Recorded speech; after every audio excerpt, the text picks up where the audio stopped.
Hey, what's up, guys? My name is Joe Cuvier. I'm the owner of True Warrior Tattoo, located in South Houston, Texas. I'm also the owner of the G Brand. It's a bodybuilding brand. And I'm also the owner of the G Brand HQ, which is the gym. Okay. So I'm a gym owner, a tattoo shop owner, and I'm a brand owner. And I also am the creator, director of the Joe King podcast. All right. But today we're not here to talk about anything other than tattooing and the tattoo industry. And on the last tattoo vlog that I did with Nick's Picks, a shout out to Nick's Picks. Thank you for this wonderful content. You always do a really good fucking job, man. I appreciate you. I love your editing. I love everything that you do. It's great. You don't get paid enough for what the fuck you do. On the last tattoo vlog I did with Nick's Picks, we talked a lot about my experience in the tattoo world, in the tattoo industry, whenever I first started, how I got started, obstacles, me trying to get an apprenticeship, not being able to get one, things like that. Me just kind of telling my story. Today, I kind of want to jump into what I feel like the tattoo industry is lacking. First of all, I feel like there's so many arrogant, cocky ass, bitch made tattooers that don't like to work. They're extremely lazy. They're not business people. They're just people who tattoo. And I think that there's a standard of living and a standard of customer service, a standard of treating people right, a standard of not being a dickhead that's kind of missing from the tattoo industry. And I talked a little bit about this on the last tattoo vlog, that that was one of the visions that I had with True Warrior Tattoo when I first opened, was me trying to open a shop that didn't lend to that culture of tattooing where everybody's fucking mean and rude and too cool for school. I can't stand that shit. And it's crazy because on the last video, I posted a clip of the last tattoo vlog. I posted it as a reel on my Instagram, on the True Warrior Tattoo Instagram. People kept calling me arrogant and cocky and all this shit. And it's so crazy because I'm not that way. If you know me, I'm not this cocky, arrogant person. I'm extremely confident. I'm confident in what I do. I'm confident because I know that God has my back. And I'm also confident because I know everything that I've been able to overcome, not only in the tattoo industry, but in life as well. But yeah, man, I think that the tattoo industry would be a lot better place if we just kind of left the past in the past and try to learn how to do things in a little bit of a better way. Would you say people confuse being cocky with confidence? For sure. Like 100%. Like, especially me, because I'm very forward about my confidence. I don't hide my confidence. And people take that as arrogance and cockiness, you know? And these were all tattooers that were saying this shit. These were all tattooers that were saying this shit. And they were all realism artists. It's funny as fuck because I feel like, I don't know, I'm a traditional tattooer, and on the last tattoo vlog, but this is what I'm talking about, I'm making my point right here, is that they're all just talking shit about the tattoo work. They're all just talking shit about saying, oh, bro, you fucking suck. You're cocky. You're arrogant. Some dude called me a fat piece of shit on there, just talking shit, calling me an Instagram tattooer scammer guy, whatever the fuck he said. He was trying to tell me that it's an honor to be a tattooer and that you should work hard or whatever. I'm like, dude, you don't know me.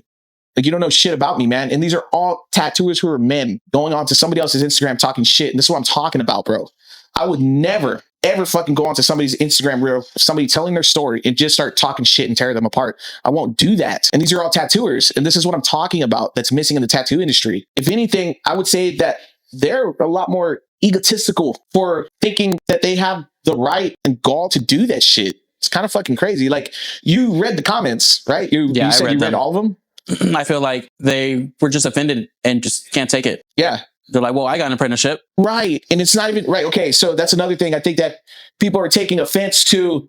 People take these videos of me talking about tattooing and like my experiences in the tattoo world and tattoo shops and stuff.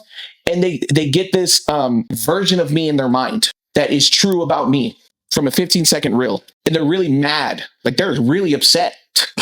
But I think they may think that I'm criticizing apprenticeships. It's like, but that's not what I'm saying. I didn't say that. I didn't say you shouldn't get an apprenticeship. I said I didn't get one.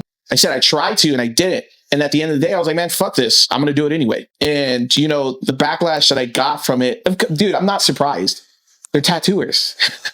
they're tattooers, dude. Like, I tell everybody all the time, apprentices, people who come in who like compliment my work and said, dude, you could teach a fucking dog. I got this from Shane Inholm. I haven't seen him on Instagram in a while. They probably fucking banned him or some shit because he was always talking shit in a good way and always talking shit to tattooers and shit. But it's because he fucking knows what the fuck he's talking about, bro. He always talked about tattooers being so fucking arrogant and full of shit and full of themselves. And he's right. They think they're so fucking great because they can do a tattoo. And Shane M. Holmes said, you can teach a fucking dog to do this shit. It ain't special. And I agree 100%. So I started saying that to people because I agree. You can teach a fucking dog how to tattoo, bro. You're not special because you can lay down a fucking line, you know? I tell people, and I put this on the post today that I made on the True Warrior Tattoo page, is that people think that being a great tattooer is laying down clean lines, solid shading, and good color. That comes secondary to having a good heart, treating people right, not gouging people's fucking eyes out whenever they don't want a traditional rose or an eagle on their chest. Give them what the fuck they want, not making people feel stupid for the tattoos that they want. That's what makes a great tattooer, not clean lines. If you know anything about the essence of tattooing and what it really is, you'll know that the quality of lines and shading and color comes secondary to the essence and flow of tattooing. When you look at Horiyoshi 3's work, when you look at Philip Blue's work, there's imperfections. There are. I have a sleeve from Mike Roper from Phoenix, Arizona. He's one of the best traditional Japanese tattooers in the entire fucking nation, in the world. And I have this $6,000 fucking sleeve from him. And there's little hiccups and lines in the lines, and there's little, unclean shading and little color patches. But it's not about that. If you think that tattooing is about that, then I can't help you. There's so much more that makes tattooing so special. There's so much more that goes into making a great tattooer. It's understanding the essence. One of the things I was going to say is it's like having the skill for someone to see you online. They want to come to your shop because of your skill, because of the tattoos they see. But then they come in and they want to come back because of the experience. And not because you were a douche. Yeah. So Nick is 100% correct. And he knows this because I used to tell him this kind of shit all the time. I used to tell BB this. I used to tell this to JR. I've told this to Chris. I've told this to Nikki. I've told this to so many people that have worked in the tattoo shop. I said, people would rather get an okay tattoo from somebody who treated them really fucking well than to get a phenomenal, beautiful tattoo from some dickhead fucker that treated them like shit. If you can just treat people right, on top of not fucking up the tattoo, they'll come back. It doesn't matter if they can get a better tattoo down the street. It's about love. It's about treating people right, dude, and being fucking cool. I think that maybe there's a lot of people that really can't understand what I'm saying about the essence of tattooing and what it really means to be a great tattooer. I can't say it enough. It's not just about laying down clean lines, shading, and color. Anybody can do that, man. There's so many powerful tattoos that I've seen out there that weren't perfect like that. They were so perfectly imperfect. You can tell when somebody pours their heart into a tattoo. You can tell when somebody really, somebody's soul is in a tattoo. There's this back piece that I did on an old friend of mine, JR. It's probably my favorite tattoo I've ever done. We'll drop it right here. This is what it looks like. I did this back in True Warrior Tattoo has been this year to be 10 years in November. I did this probably 8 years ago, maybe 9 years ago. And I could see myself in this tattoo.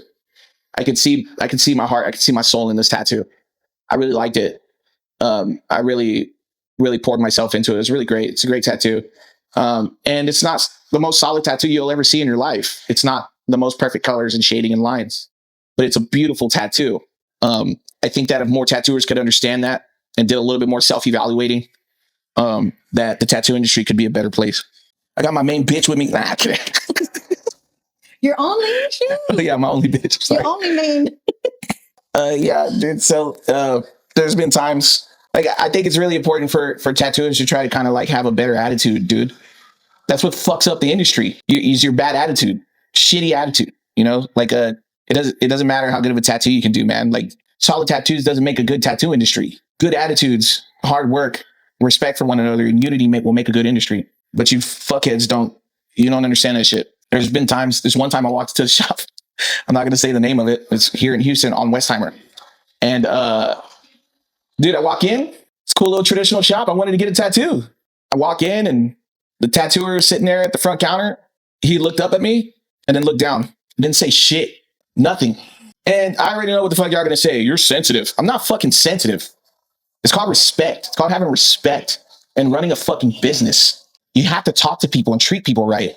You have to be good to people, bro. I'll never fucking forget that. And I always told myself, if I ever opened a tattoo shop, I would never fucking treat people like that. And if you treat people like that, then fuck you. I'll never forget it. Walking in, just being straight up fucking ignored from this cool guy tattooer with his neck tattooed in his hands. It's just so fucking lame, dude. This one time I was guest spotting at this tattoo shop up in Dallas called Lone Star Tattoo. Great shop. Not talking shit about the shop.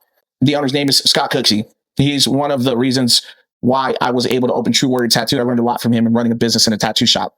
So I'm not talking shit about the shop, but I'm going to tell you what happened. There was a tattooer there. I would go and guest spot for like weeks, for like a week at a time. Scott gave me a key to the shop. He liked my work ethic. He liked how I was. He knew he could trust me. He even fucking let me sleep upstairs in the tattoo shop a few times to kind of keep an eye on the place when he was out of town with his wife. And he gave me a key, told me if I ever wanted a job, I could work there. And he said, but if I'm ever in town, I'm always welcome to the shop. So I would go there a lot because the shop was busy as fuck. And when I would get slow in Houston, I would jump in my big ass red van, go up there. Sometimes I would even sleep in my van with my little AC unit. I'll take the AC unit from my house and put it in the driver's seat window and turn it on so I can be cool at night. I have my little generator. And I did that to save money so that they can open up True Warrior Tattoo. So all you fucking people telling me that I don't know shit about hard work in the tattoo industry, you don't know shit. Fuck off. But I would go up there and I would make a shit ton of money, right? So when it would get slow in Houston, I'll drive up to Dallas, drive tattoo in Dallas, and then come back home, do it all over again. But so one time I was there and the phone starts ringing. We're working the day. The tattoo shop's open. There's people coming in and out of the shop. It's a normal day. This is during open hours. And I'm a guest artist there, right? So I'm not necessarily the first one to jump up and get the phone, right? It's not my shop. Sometimes I did, but there was this young lady there who worked there. She was a tattooer. And the phone starts ringing. She didn't even look up. And I was like, and I was like, hey, the phone rang like 3 times. She didn't even look up. She just kept her head down. And I said, hey, are you going to grab the phone? Like the phone's ringing. And she was like, dude, I can't make this up. She was like, I'm not going to answer the phone. I'm a tattooer. And I was like, dude, this is why I tell you I learned so much at Lone Star Tattoo, because that showed me what not to hire. I would never fucking hire somebody like that. And if I find out they're like that, they're gone. That is like one of the most arrogant fucking things I've ever heard a tattooer say in my life. I couldn't believe it. Like, you don't give a fuck about the business. You don't give a fuck about the shop. You just think you're this cool fucking tattooer bitch. It wasn't a guy, it was a girl. So you think you're just this fucking cool ass bitch that like is too cool to get up and answer the fucking phone. And Scott trusts you. The owner of the shop is trusting you to run the business, to make tattoos, to make people happy. And you're over here fucking it all up because you're too cool. It makes you wonder if that person would have walked into the shop saying, I called this many times, what her reaction would be. Yeah. Oh, they wouldn't even give a fuck. Oh, okay. Well, what do you want? That's the kind of experience. They don't care. And this is so foreign to Nick. This is so foreign it's not foreign to Chris Kiesler, the general manager here at the tattoo shop, because he's been there. He's been tattooing longer than me, 16 plus years. So we've both been around. And I didn't raise Nick to be like that in the tattoo shop. I'm not raising Nikki to be like that in the tattoo shop. I didn't raise BB to be like that in the tattoo shop. I didn't raise JR like that to be like that in the tattoo shop. So whenever they hear shit like that, they're like, what the fuck? And it's really like that. It really is. It's crazy. It's fucking crazy. It reminds me of whenever we were hiring at Five Spencer for a tattooer, and I saw the tattooer's Instagram and their tattoos weren't that good. And you were like, that doesn't matter. It matters about their heart. Their tattoos will get better. Yeah. You're like, it doesn't matter. I'm not worried about how they're tattooing. Yeah, that's great. What she's saying is that I was thinking about hiring a tattooer. I don't know if you could hear her in the microphone. She said she went to go look at the Instagram of a tattooer I was going to hire or thinking about hiring. And she was like, man, these tattoos aren't that good, And I told her straight up, that doesn't matter. Like, it's okay. We could teach them. They can grow. It's about their heart. It's about, are they willing to learn? It's about, are they an honorable person? Are they an egotistical asshole? Are they nice? Do they treat people right? That's the shit that's way harder to fucking teach somebody than how to drag a fucking line on skin. That shit's easy. I'm not worried about that. Like I said at the beginning of the vlog, is that comes second. Laying down lines and shading and color comes second to being a great tattooer. Like, so I don't even look at that first. I look at work ethic. Like Nikki, I just signed her on as an apprentice. I didn't hire her on as an apprentice because I liked her work. Her work sucks. But what I did see that I liked was pages and pages and pages and pages and pages of work. That shows passion. That shows work ethic. That shows that she's trying and she was respectful. And whenever I say jump, she says how high. That's respect. It's called respect. It's not me demanding this from her. It's, can I bring somebody into the tattoo industry? Can I add somebody to the industry that's going to give back and that's not going to give to the shitty ass culture of tattooing, of what the tattoo industry is today? But they're going to pull away from the shittiness of it and add to the goodness of it. That's what I'm looking for. What does it take for a tattooer to work under you? Man, dude, like for me to hire an actual tattooer, it's hard to find somebody because they're all the same. It's hard to find a tattooer that I actually want to hire because they're all the fucking same. They're all disrespectful. They're all super arrogant. Can't tell them shit. Somebody who actually gives a fuck about the business, somebody respectful, somebody who's going to listen to instruction, somebody who can show up on time, somebody who's not a fucking cokehead and always drinking and showing up late and all this dumb shit. I feel like that's basic life skills.